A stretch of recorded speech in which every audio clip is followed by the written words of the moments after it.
और सोप्स। पतंजलि सौंदर्य को अपनाएं, खूबसूरत त्वचा पाएं। दर्शक मित्रों, विराम बाद आपનું સ્વાગત છે સુરીલા સંવાદ કાર્યક્રમની અંદર। કથાકાર ડૉક્ટર મહાદેવ પ્રસાદ મહેતા સાથે આપણે મુલાકાત કરી રહ્યા તેમને જીવનની વાતોને આગળ ધપાવીએ। ફરીવાર કાર્યક્રમમાં આપનું સ્વાગત છે। કથાઓની વાત થઈ રહી છે ત્યારે અમે તો ભાગવત કથા છે, શિવ કથા છે, શિવ પુરાણ છે, એવી કથાના બે નામ સાંભળ્યા છે, પણ ખરેખર કેટલી કથા છે અને જાહેરમાં કેટલી કથા આવી રીતે બોલી શકાય? મને એક આ કથા મારો રસપ્રદ વિષય છે। બાકી તો મેં સર્વિસ પણ કરી છે પ્રાધ્યાપક તરીકે। બેટ દ્વારિકામાં 8 થી 12ના વિદ્યાર્થીઓને મીડિયમ સંસ્કૃતથી મેં ભણાવ્યું છે। મેં દિલ્હીમાં ઘણો સમય કામ કર્યું છે, વારાણસીમાં અધ્યાપક તરીકે। પણ કથામાં મેં સમસ્ત લુહાર સમાજના માધ્યમથી વિશ્વકર્મા પુરાણ કર્યું છે। મેં જૂનાગઢમાં રાયજી બાગમાં ગણેશ પુરાણ કર્યું છે। કાશ્મીરી બાપુને ત્યાં મેં સ્કંદ પુરાણ કર્યું છે। મેં મારા ગામમાં હું દર જન્માષ્ટમીના, આજે આપે મારું ઇન્ટરવ્યૂ પસંદ કર્યું, આજનો દિવસ પસંદ કર્યો, હું ખૂબ પ્રસન્ન થયો છું, કારણ કે હું દર વર્ષે ભગવાન શ્રી કૃષ્ણને સંભળાવું છું એક પુરાણ। તો મારા ગામમાં જ ભવિષ્ય પુરાણ, ભાગવત પુરાણ, બ્રહ્મ વૈવર્તક પુરાણ, માર્કંડેય પુરાણ, મત્સ્ય પુરાણ, મારા ગામના બધા લોકોએ આ સાંભળ્યા છે 3-3 કલાક સુધી। મને એવું થાય જે ગામમાં મેં જન્મ લીધો મારી ઉપર ઋણ છે, તો 18 પુરાણ મારા ગામના લોકો એક વખત સાંભળવા જોઈએ। એટલે અનેક મધ્વયમ ભદ્વયમ ચૈવ બત્રયમ વ ચતુષ્ટયમ અનાપલિંગ કુસ્કાની પુરાણાની પૃથક પૃથક 18 પુરાણોના નામ આવી જાય છે। મ ઉપરથી 2 પુરાણ, મત્સ્ય પુરાણ, માર્કંડેય પુરાણ, ભ ઉપરથી 2 પુરાણ, ભાગવત પુરાણ અને ભવિષ્ય પુરાણ, બ ઉપરથી 3 બ્રહ્મ પુરાણ, બ્રહ્માંડ પુરાણ અને બ્રહ્મ વૈવર્તક પુરાણ, વ ઉપરથી વ ચતુષ્ટયમ, વ ઉપરથી 4 વરાહ પુરાણ, વામન પુરાણ, વાયુ પુરાણ અને વિષ્ણુ પુરાણ, અ ઉપરથી અગ્નિ પુરાણ, ના ઉપરથી નારદ પુરાણ, પ ઉપરથી પદ્મ પુરાણ, લી ઉપરથી લિંગ પુરાણ, ગ ઉપરથી ગરુડ પુરાણ, કુ ઉપરથી કુર્મ પુરાણ અને સ્ક ઉપરથી સ્કંદ પુરાણ। આ 18 પુરાણોની કથાઓ થઈ શકે। પછી રામચરિત માનસ છે, વાલ્મીકી રામાયણ છે, આ બધાની કથાઓ પણ મેં કરી છે। એટલે મેં 10થી વધારે પુરાણો ઉપર કથા કરી, 10 પુરાણોની, વાલ્મીકી રામાયણ, રામચરિત માનસ, ઉપનિષદો ઉપર, આ બધા ઉપર મેં વ્યાખ્યાનો આપ્યા છે। એટલે લોક પ્રસિદ્ધ રીતે જોઈએ તો ભાગવતજી અને શિવપુરાણ અને રામાયણ આનો જ ખ્યાલ હોય છે। બાકી તો પુરાણોમાં બ્રહ્મ વૈવર્તક પુરાણ વાંચવા જેવું છે। કૃષ્ણ અને રાધાજી વિશે વિશેષ વાંચવું હોય તો રામજીના વિશે જેટલું રામચરિત માનસ અને વાલ્મીકી રામાયણ છે એટલું જ વાંચવું હોય તો પદ્મપુરાણમાં વાંચી શકાય। પાતાલખંડ આખો રામજીના ચરિત્ર માટે છે। અને પુરાણો એક વિજ્ઞાન છે। આમ તો જોઈએ છે અમે કે વૈજ્ઞાનિક ઢબે દ્રષ્ટાંતો પણ આપો છો, કોઈ પણ શ્લોક હોય એનું વૈજ્ઞાનિક ઢબે તમે ઉદાહરણ પણ આપો છો। મેં જે આ નવી જનરેશન માટે જે કથા તરફ આવતી જાય એ માટે મેં એક પ્રયાસ કર્યો છે। મારી દરેક કથાઓને મેં વૈજ્ઞાનિક ઢબે ઢાળવાનો પ્રયત્ન કર્યો છે। દરેક કથાઓના જે સૂત્રો છે એ સાંપ્રત સમયમાં ક્યાં ઉપયોગી થાય। મેં એના માટે એક પુસ્તક લખ્યું છે મેં। અને એ પુસ્તકમાં ભગવાન કૃષ્ણ, આજે જન્માષ્ટમી છે, મેં ભગવાન કૃષ્ણને અત્યારે સાંપ્રત સમયમાં કૃષ્ણની એ વાતો આપણે કેવી રીતે સ્પર્શે એના માટે મેં એક પુસ્તક લખ્યું છે, મહાભારતના મહાનાયક માધવ। એમાં પૂર્ણત્વ પ્રેમ પ્રતીક શ્રી કૃષ્ણ, નિર્માલ્ય નિવારક શ્રી કૃષ્ણ, પ્રચંડ પ્રભાવક શ્રી કૃષ્ણ, આવા અનેક મુદ્દાઓ સાથે, નિતાંત નાયક શ્રી કૃષ્ણ, આવા ઘણા મુદ્દાઓ સાથે ભગવાન કૃષ્ણને બધાની વચ્ચે રજૂ કર્યા છે। ભગવાનની બાળ લીલા છે તો ભગવાન બાળ લીલામાં એક રાક્ષસ આવે છે વંટોળિયાના રૂપમાં, અને વંટોળિયાના રૂપમાં ભગવાને ઊંચા લઈ જાય ને ભગવાન એમને પછી નીચે પછાડી અને એમનો વધ થાય છે। તૃણાવર્ત એનું નામ હોય છે।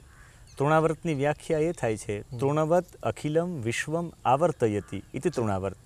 તણખલાની જેમ તૃણવત એટલે તણખલાની જેમ, અખિલમ વિશ્વમ આવર્તયતિ આખા વિશ્વને તણખલાની જેમ ઉડાડી દે એને કહેવાય તૃણાવર્ત। અને આવું શું હોઈ શકે જે આખા વિશ્વને ઉડાડી શકે? અને એનો મતલબ છે ક્રોધ। તૃણાવત એટલે ક્રોધ। તમને 1 સેકન્ડનો ક્રોધ આવે ને 1 સેકન્ડમાં તમે મિસાઇલ ઉપર હાથ બટન દબાવી દો એટલે આખા વિશ્વનો સર્વનાશ થઈ જાય। એટલે અને જ્યારે એ આવે છે ત્યારે બધા લોકો જોઈ નથી શકતા, એટલો બધો પવન આવે છે તૃણાવર્ત વાવાઝોડાના રૂપમાં, વંટોળિયાના રૂપમાં। અને જ્યારે ક્રોધ આવે ત્યારે તમને કંઈ દેખાતું પણ નથી। અને જ્યારે ક્રોધ આવે ત્યારે એ જ્યારે ભગવાનને ઊંચા લઈ જાય છે, ભગવાન બતાવે છે ક્રોધ ઉપર કેવી રીતે વિજય મેળવવો. ભગવાન એનું ગળું દબાવે છે, એનો શ્વાસ રૂંધાઈ જાય ને આંખો ફાટી જાય છે ને એનું મૃત્યુ થાય છે. ભગવાન કહે ક્રોધને શાંત રાખવો હોય તો શ્વાસની પ્રક્રિયા ધીમી રાખવી પડે, એટલે ગળું દબાવ્યું છે. આજે પણ જાપાનમાં ક્રોધને કાબૂ કરવા માટે જે લોકો હોય છે એ ઊંડા શ્વાસ લે છે તો ક્રોધ કાબૂમાં આવે. ભગવાને આ જ પદ્ધતિ બતાવી છે. ક્રોધને કાબૂમાં કેમ કરવું એ ભગવાને બાળપણની લીલામાં સાબિત કરી દીધું છે. એટલે એવા વૈજ્ઞાનિક ઢબે, એવા આજના યુગના અંતર્ગત ઘણા બધા કથાઓના માધ્યમોથી આજના યુવા પેઢી વિશેષ આવે એવો મેં પ્રયત્ન કર્યો છે, એક યત્ન કર્યો છે. જી જી, યુવાનોની તમે વાત કરી છે ત્યારે જો કે યુવાનોને આકર્ષવામાં ક્યાંક કથાકારો નિષ્ફળ પણ રહ્યા છે, કારણ કે એટલી કથાઓ થાય છે. પરંતુ 31st લોકોની ખૂબ લોકો હોય, એની સામે કથામાં એટલા યુવાનો નથી હોતા. કેવું છે કે અત્યારે તમે જે કાર્ય બહુ ઝડપથી કરો ને એની પૂર્ણાહુતિ પણ વહેલી જ થાય. જી, જેવી રીતે આ સંસ્કારગત કથાઓ છે એ હૃદય પરિવર્તનનું કામ કરે છે, આંતરિક પરિવર્તન. બાહ્ય પરિવર્તન જેટલું કરવું હોય એ તત્કાલ થઈ શકે. કદાચ ને આ બગીચો અહીંયા સાફ કરવો હોય તો એ તત્કાલ થઈ શકે, પણ આંતરિક શુદ્ધિ કરવી હોય એમાં ઘણો સમય લાગે. અને એ આંતરિક રુચિ ઊભી થતાં પણ ઘણો સમય લાગે. અત્યારે તમે કોઈ પણ કૃતિ ન કરો, કથા ફક્ત સાંભળો, એના પ્રમાણે જીવન પણ ન જીવો, પણ તમે સાંભળો ને એ આવતા જન્મમાં સાથે આવે, આવતા જન્મમાં ક્રિયાન્વિત થાય. અને અધ્યાત્મ તો કેવું છે, જન્મ જન્માંતરને માને છે. એટલે લાંબા ગાળે ભલે એક સાથે લાખો લોકો, કદાચ 31st લાખો લોકો એકત્રિત થતા હશે, પણ એ આ 100ના બરાબરમાં લાખો લોકો ન આવે. આ જે છે નચિકેતા 100 જ માગ્યા છે વિવેકાનંદજીએ. 100 નચિકેતા મને આપો તો મારે વિશ્વની શકલ બદલાવી દેવી છે. એટલે એવા સારા લોકો ઓછા જ લોકો હોય. એને કેવું છે કે મનનો પ્રવાહ છે ને એ જલ જેવો છે. મન નીચાણ તરફ વિશેષ જાય, પાણી જેમ નીચાણ તરફ જાય એમ મન પણ નીચાણ તરફ ખૂબ જાય. એટલે મનને મનાવીને કથામાં બેસવું પડે. એવા જૂજ લોકો હોય છે જે મનને મનાવીને બેસી શકે. એના માટે રુચિકર વેદ વ્યાસજીએ જેણે વેદોનો વિસ્તાર કર્યો, ઋગ્વેદમાંથી 4 વેદોનું કાર્ય કર્યું છે, એ મહાપુરુષે જ્યારે મહાભારત જેવો સામાજિક વ્યાપક શાસ્ત્ર, સમાજનું વ્યાપક કોઈ સમાજશાસ્ત્ર હોય તો એ મહાભારત છે, એમને પુરાણોની આવી કથા કેમ લખવી પડી જેમાં તમને ક્યાંક ચમત્કારો જોવા મળે? એમનો મતલબ છે કે સામાન્ય લોકો જન જન સુધી જો તત્વ પહોંચાડવું હોય તો વાર્તાના રૂપમાં પહોંચી શકશે. એટલે આવી તત્વની વાતો છે. ભાગવતજી સંપૂર્ણ તત્વ જ, પણ એને વાર્તાના રૂપમાં, અને એમાંય વર્તમાન જે વ્યાસો છે એને મારી નમ્ર વિનંતી છે કે એમણે એ જન જન સુધી પહોંચે એટલે એટલું બધું રુચિકર બનાવવું જોઈએ, કે એટલું બધું સરળ રીતે બનાવવું જોઈએ કે લોકો સરળ રીતે એને સમજી શકે ને કથા સુધી આવી શકે. એટલે જ એક અત્યારે પ્રયત્ન છે કે જે 2 સમયમાં કથાઓ થતી એ અત્યારે 1 સમયમાં થાય છે. લોકો પાસે એટલો સમય હોતો નથી, અને સમય ન હોવાના કારણે આપણે એના અનુરૂપ થઈ અને પ્રાય એવું કહી શકાય કે અમૃતના તો ઘૂંટ જ હોય છે. એટલે એવા લોકોમાં કથાકારો નિષ્ફળ જતા એમ નહીં, પણ એ કાર્ય લાંબા ગાળે, પહેલાં આજથી 20 વર્ષ પહેલાં મને જણાવો કે કથાઓના એટલા આયોજન થતા? એટલા આજે તમે એટલા બધા કથાના આયોજન, એટલા બધા કથાકારો, એટલા બધા શ્રોતાઓ, દરેક જગ્યાએ તો એ પ્રમાણના શ્રોતા પણ હોય ને એ પ્રમાણના લોકો પણ હોય. એનો મતલબ છે આ એટલા વર્ષોથી કાર્ય થાય છે એ બીજા રોપણનું આજે વૃક્ષ થોડુંક મોટું થઈ રહ્યું છે. જી જી, પણ બીજી બાજુ જોઈએ કે અનેક સમજદાર લોકો સમાજના, અનેક ધર્મગુરુઓ પોતાના સંપ્રદાયનું પ્રસ્થાપન કરવા માટે, આગળ વધારવા માટે લોકોને ગેરમાર્ગે દોરી રહ્યા હોય એવું નથી લાગતું? નહીં, દરેક લોકોને ગેરમાર્ગે દોરશું એવું નહીં કહી શકીએ આપણે, પણ દરેક લોકોને પોતાનું જે, મને હિન્દુ સંસ્કૃતિ વિશે હું એટલું ચોક્કસ કહીશ કે એ સંસ્કૃતિમાં એટલા બધા દેવતાઓ છે એનું કારણ જ આ છે. કારણ કે સત્ય એ છે ઈશ્વરની અનુભૂતિ દરેક વ્યક્તિઓને અલગ અલગ હોય. આપણે તમારા પ્રત્યે અને મારા પ્રત્યે દરેક વ્યક્તિને જો એની અનુભૂતિ મારા પ્રત્યેની અલગ અલગ હોય તો ઈશ્વર પ્રત્યેની પણ અલગ અલગ હોય. એક જ પ્રકારનો અનુભૂતિ હોય એ તો ખરેખર સત્ય હોતું નથી. એ તો આપણે બીજાનું પકડી લીધું, બીજાનું ધારણ કરી લીધું એ ગણાય. એટલે અલગ અલગ અનુભૂતિ હોવાથી આપણા અલગ અલગ દેવતાઓ છે, અને એ અલગ અલગ દેવતાઓમાં પ્રાય ક્યાંક એવું રહેતું હોય છે કે આ મારો વિચાર જ સત્ય છે અને આ જ માર્ગ સાચો છે. એટલે એ પોતાના એ સંપ્રદાય, એમ તો નહીં કહેશું, પણ પોતાની એ વિચારધારા સ્થાપવાનો પ્રયત્ન જ્યારે થતો હોય ત્યારે જ એવું લાગે છે કે જ્યારે એમાં વધારે પડતી અતિસંયોક્તિ થાય ને ત્યારે માણસ ધર્મથી થોડો દૂર થઈ જાય.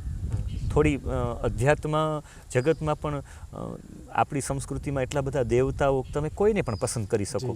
એ આપવાનું મુખ્ય કારણ, એટલા દેવતાઓની પૂજા કરવાનું કારણ આ એક જ કે માણસ પોતે સ્વતંત્ર રીતે પોતાની અનુભૂતિ સત્ય જે છે એ સ્વીકારી શકે. જી જી. ભારતીય સંસ્કૃતિને 3 વાક્યમાં કેવું હોય તો શું કહેશો? આમ તો ભારતીય સંસ્કૃતિને કહેવું હોય તો એ પરંપરાનું વિજ્ઞાન એટલે ભારતીય સંસ્કૃતિ.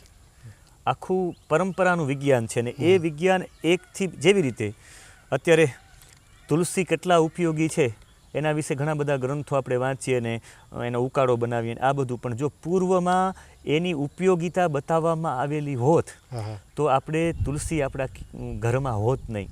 એને અધ્યાત્મ દ્રષ્ટિએ જો લાંબા સમય સુધી જો કંઈ ટકાવવું હોય ને તો એને શ્રદ્ધાથી લેવું પડે. હું આપને સવિશેષ જણાવીશ, જે લોકોએ તર્ક કર્યા છે, તર્કવાળી વાતો લાંબા સમય સુધી નથી ટકી શકી. આજે જન્માષ્ટમી છે, 5,500 વર્ષથી પણ ઉપર થયા છે. આજે પણ આપણે આપણા પિતાજીનો દાદાજીનો જન્મદિવસ આપણે નથી યાદ, પણ કૃષ્ણનો જન્મદિવસ યાદ છે ને ઉજવીએ છીએ. કૃષ્ણએ શા માટે મટકી તોડી, શા માટે માખણ ચોર્યું એ કંઈ વિચારવાની જરૂર જ નથી. શ્રદ્ધા સાથે આને લેવામાં આવ્યું છે ને.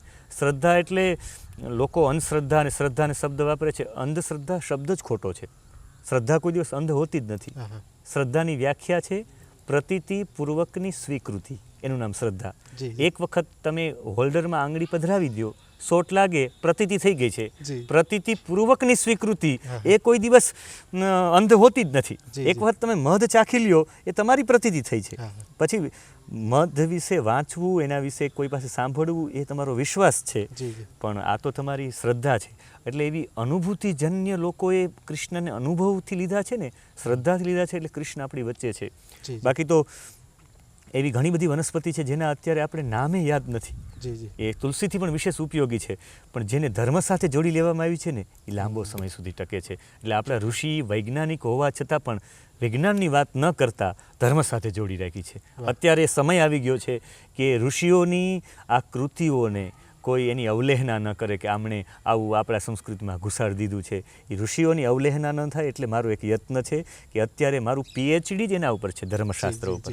ધર્મશાસ્ત્રની તમામ વાતો વૈજ્ઞાનિક ઢબે મેં રજૂ કરી છે. જી. શ્રદ્ધા અંધશ્રદ્ધાની વાત કરી છે ત્યારે અમુક લોકો કહેતા હોય છે, અમુક લોકો દુઃખી હોય છે, અમુક તાવીઝ બાંધવાથી, અમુક મંત્રોના ઉચ્ચારણથી, કૂતરાને રોટલો નાખવાથી, બાળકોને જમાડવાથી અમુક સમસ્યાઓનું નિવારણ થતું હોય છે. એટલે શાસ્ત્રોમાં આવો કોઈ ઉલ્લેખ કરેલો? હા છે. શાસ્ત્રોમાં કેવું છે, મોટાભાગની સુખ અને દુઃખની વ્યાખ્યા શ્રીમદ ભગવદ્ ગીતામાં પણ કરેલી છે, અન્ય ગ્રંથોમાં, કે આત્મનઃ પ્રતિકૂલાની સર્વેશામ ન સમાચરિત, મહાભારત કહે છે. પોતાને અનુકૂળ ન હોય એવું વર્તન બીજા સાથે ન કરવું જોઈએ. સુષ્ટુખમ ઇતિ સુખમ, દુષ્ટુખમ ઇતિ દુઃખમ, સુકૃત્યમ ખાદતી ઇતિ સુખમ, દુષ્કૃત્યમ ખાદતી ઇતિ દુઃખમ. સુખ અને દુઃખની વ્યાખ્યા છે ને એ મનથી જ છે. જેવી રીતે હું મારા માટે, કદાચ આપને ડાયાબિટીસ હોય તો આપના માટે મિષ્ઠાન દુઃખરૂપ છે, મને ડાયાબિટીસ નહીં તો એ જ મિષ્ઠાન મારા માટે સુખરૂપ છે. ચોક્કસ. એટલે સુખ અને દુઃખ છે ને એ મન અંતર્ગત છે, એ મનની જ પરિભાષા છે. આ બધું કરવાથી મનને શાંતિ મળે છે, એ જ સુખ છે. વાસ્તવિકમાં જે પણ સુખ દુઃખની અનુભૂતિ કરીએ છીએ આપણે મનથી જ કરીએ છીએ. અને એ મનને શાંત કરવું, જેવી રીતે તમે સરોવરમાં તમારું મુખ છે ને એ બરાબર જોઈ શકશો, વહેતી નદીઓમાં તમારું મુખ બરાબર જોઈ નહીં શકો, સમુદ્રમાં મોજામાં પણ તમારું મુખ બરાબર, તમારે સ્થિર થવું પડે, સ્થિરમાં જ તમે તમારું અવલોકન કરી શકો, એટલે સરોવરમાં.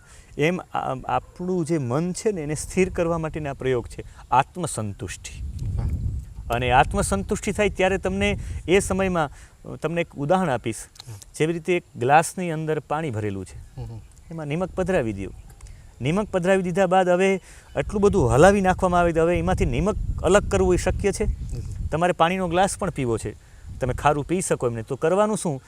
પાણીનો મોટું એક પાત્ર લઈ લેવાનું, તપેલું, એમાં એક ગ્લાસ પધરાવી દેવાનો, હલાવી નાખવાનું. પછી એમાંથી પાણી વધારવાના કારણે જે ખારાશ છે એ ઓછી થઈ જશે.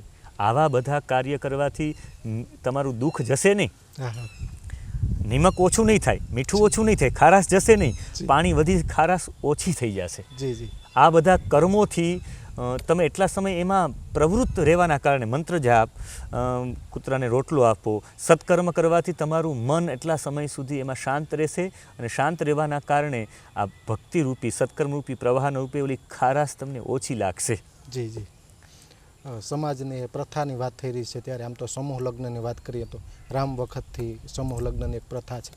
અત્યારે પણ સમૂહ લગ્ન અનેક સમાજના લોકો કરે છે, પણ ક્યાંક એવો વિવાદ છે કે ભાઈ મોટા લોકો છે, મોટા પોતાના દીકરા દીકરીને પોતાના ઘર આંગણે પરણાવે છે. જો કે તે આયોજન કરે છે, પણ એવું બનતું હોય છે પોતાના દીકરા દીકરીને ઘરે પરણાવવાનું, પોતે સમૂહ લગ્નમાં જોડાવાનું કહેતા હોય છે. એટલે આ મુદ્દે શું કહેશો? સમૂહ લગ્નમાં તો ઘણા બધા સમૂહ લગ્નમાં હું જાઉં છું અને હું સમૂહ લગ્નો કરાવડાવું પણ છું. લગ્ન કરાવવા મારો શોખ છે. મને લગ્ન કરાવવા ખૂબ ગમે. લગ્નમાં નવા જે વરવધુ હોય એ બંનેને સપ્તપદી સંભળાવી અને સમજાવી, વિધિ સમજાવી. હું તો કહું છું કે આખું વિજ્ઞાન છે, જ્યારે કોઈ વરરાજ આવે ત્યારે એને પોખવામાં આવે. એ પોખ એટલે પૂખ એટલે રક્ષા માટે છે. એની રક્ષા કેમ કરવી એના માટે આજુબાજુમાં કોઈ પણ નેગેટિવ વૃત્તિ હોય ને તો એ જલના કળશથી એ દૂર થઈ જાય. એ પછી ઇન્ડિયા પિંડિયા બધા કે અત્યારે જરૂરિયાત નથી. ઇન્ડિયા એટલે ઈડ અને પિંડ શબ્દ ઉપરથી બંને શબ્દ આવ્યા. એક રાખના ને એક ભાતના હોય છે. ભસ્મ છે એ ભસ્મની અંદર છે, એ ભસ્મ દ્વારા ભસ્મના માધ્યમથી એવી કોઈ પણ નેગેટિવ, કારણ કે ભસ્મમાં એવું છે ગાયનું છાણ છે ને એમાં 29% પ્રાણવાયુ હોય છે. ગાયનું છાણું થઈ જાય ને પછી છાણું બાળવામાં આવે ને લાંબી પ્રક્રિયા છે. આપણો સમય ઓછો છે એટલે ગાયનું છાણું જે બળે ને એમાંથી જે ભસ્મ થાય ને એમાં 59% પ્રાણવાયુ હોય છે.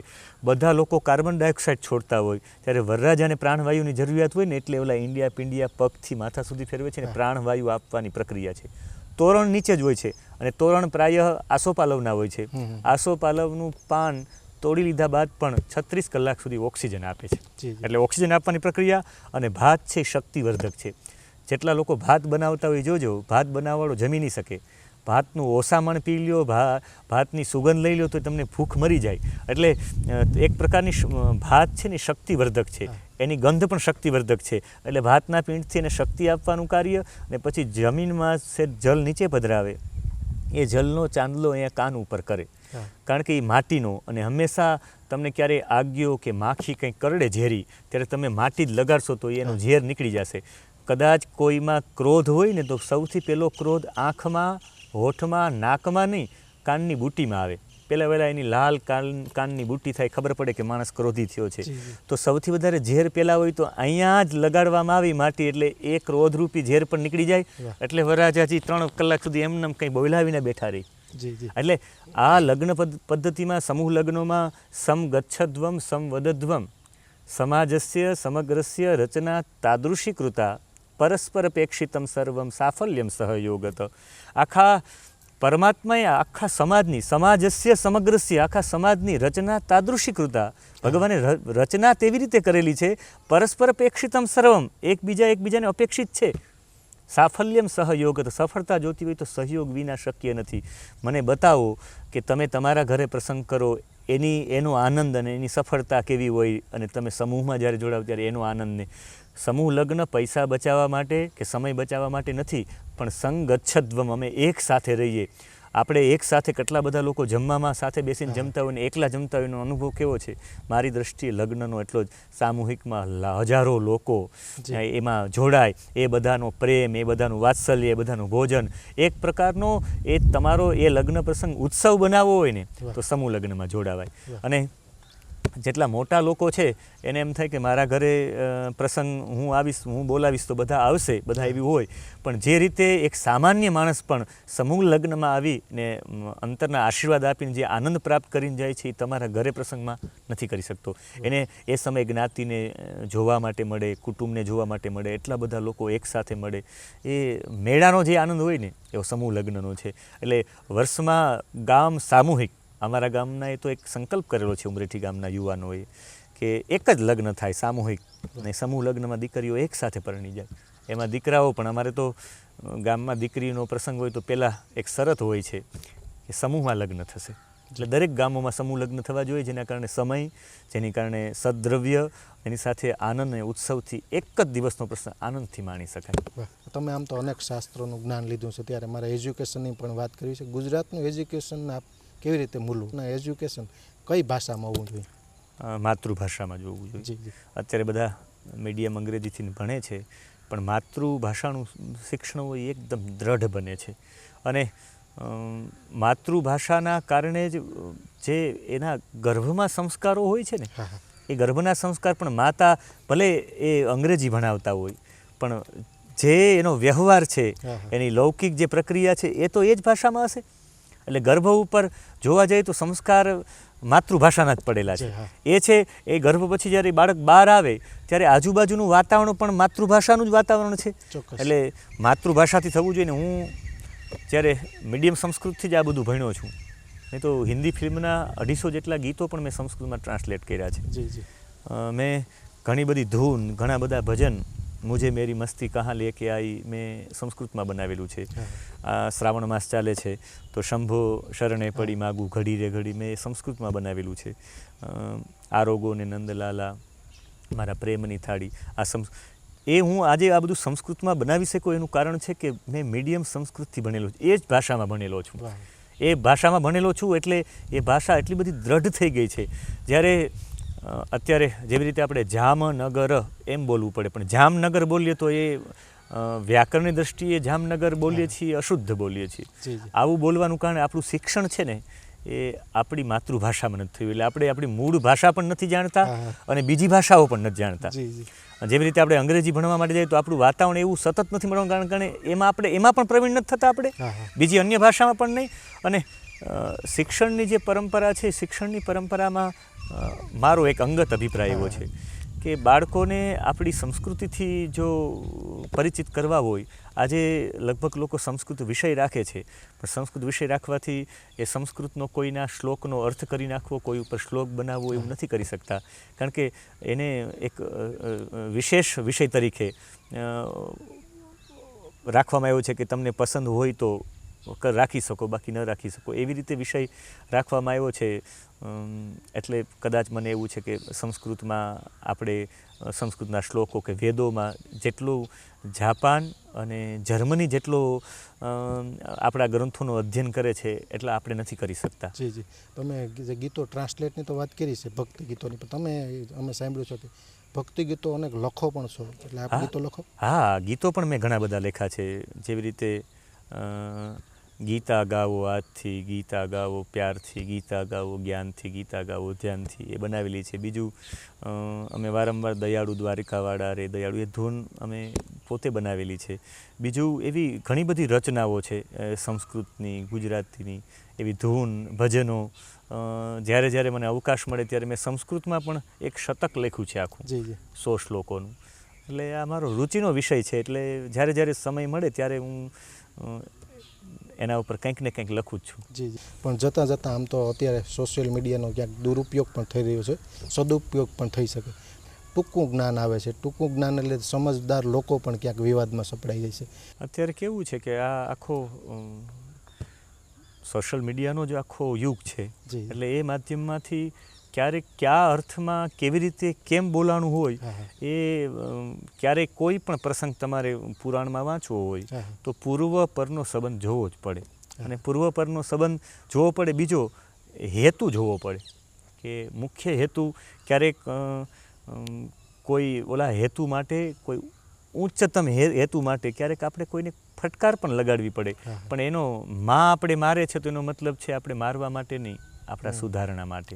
એટલે ક્યાંક એવું બનતું હોય છે કે ક્યાંક અલગ હેતુસર કહેવામાં આવ્યું હોય ને ક્યારેક એમનું ઉલટું લઈ લેવાનું હોય. એટલે અત્યારે આ થોડીક તમારી નાની એવી ક્લિપ બનાવી અને વાયરલ થાય તો ક્યારેક એ સામનો કરવો પડતો, પણ એના માટે સક્ષમ રહેવું પડે. જી જી એમને જવાબ આપવા માટે પણ અને એમને નમ્રતાપૂર્વક પોતાનો ભાવ વ્યક્ત કરવા માટે. જ્યારે પણ એવી ઘટના બને ત્યારે એ લોકો સામે આવીને જ આપણે પ્રસ્તુત કરી દેવું જોઈએ. મારા જીવનમાં પણ એક ઘટના બનેલી હતી.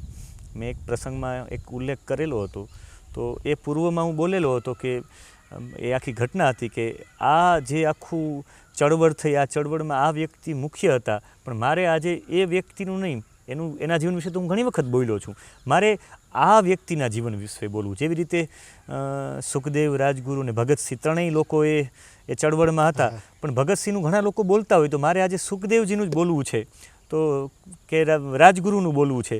તો એ આગળ બોલી અને સૌથી મોટું યોગદાન આમનું જ હતું તો ક્યારેક ભગતસિંહના ચાહકો હોયને દુઃખ લાગે, પણ એ ક્યારેક એવું થતું હોય તો એ બધાની વચ્ચે આવીને એની સ્પષ્ટતા કરવી જોઈએ કે આવો હેતુ હતો નહીં, પણ મારા પૂર્વના પ્રવચનોમાં મેં આવું પણ જણાવેલું હતું. એટલે એ ને અત્યારે કેવું છે કે સ્પષ્ટતા બધામાં જરૂરિયાત છે. ક્યાંક આપણી સ્પષ્ટતા ન કરવાના કારણે ક્યારેક બહુ મોટો વિવાદ ઊભો થઈ જાય, આપણા કારણે થઈ જાય, એનાથી બધાની વચ્ચે જઈને સ્પષ્ટતા કરી દેવી એકદમ જરૂરી છે. મારું આ અંગત એવું માનવું છે.